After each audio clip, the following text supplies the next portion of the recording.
Hey everyone, and welcome. Today we're going to talk about something that's, well, probably on every parent's mind these days, screen time.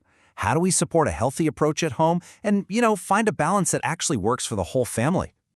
All right, let's just be real for a second. Does this sound familiar? Does managing screen time feel like a constant battle?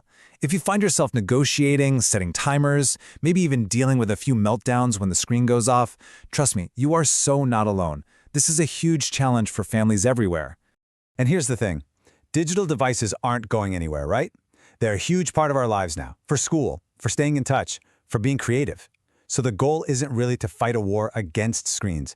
It's more about figuring out how we can navigate this digital world together as a family. Now, this is where it gets really interesting.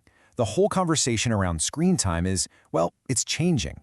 For the longest time, it was all about one thing: how much? How many hours are the kids getting? But now, experts are telling us to shift our focus. It's less about counting the minutes and way more about the quality of what's happening during that screen time. And this slide just lays it out perfectly. That old school quantity focus, it was all about rigid time limits. And let's be honest, it usually led to fights. It was all about restriction. But this newer quality focus asks much smarter questions. What are they actually doing on that screen? Is it something creative? Is it educational? Are they connecting with grandma over a video call? You see the difference?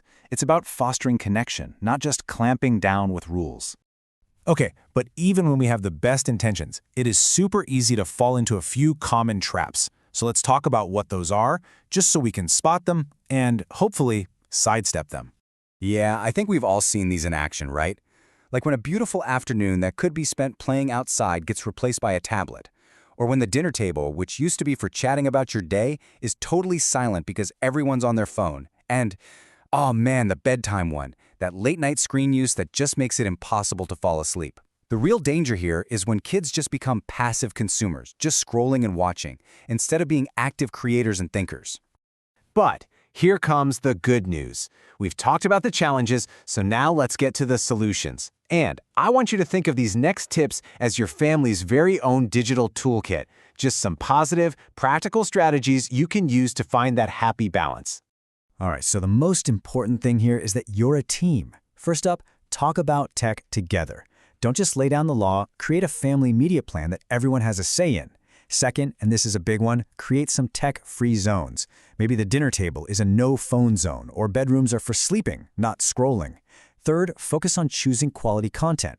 And last but not least, probably the most powerful tool you have, be their role model. How we use our own phones and devices? Yeah, they're watching that more than anything. Okay, as we start to wrap this up, I really want you to take this next part to heart. Please remember, the goal here is balance, not perfection. This is a journey, and you don't need a perfect record. At the end of the day, this isn't about banning screens and making them the enemy. It's really about integrating them thoughtfully into your family life. It's about being intentional, finding what actually works for your family, and making sure technology feels like a positive tool, not a source of stress.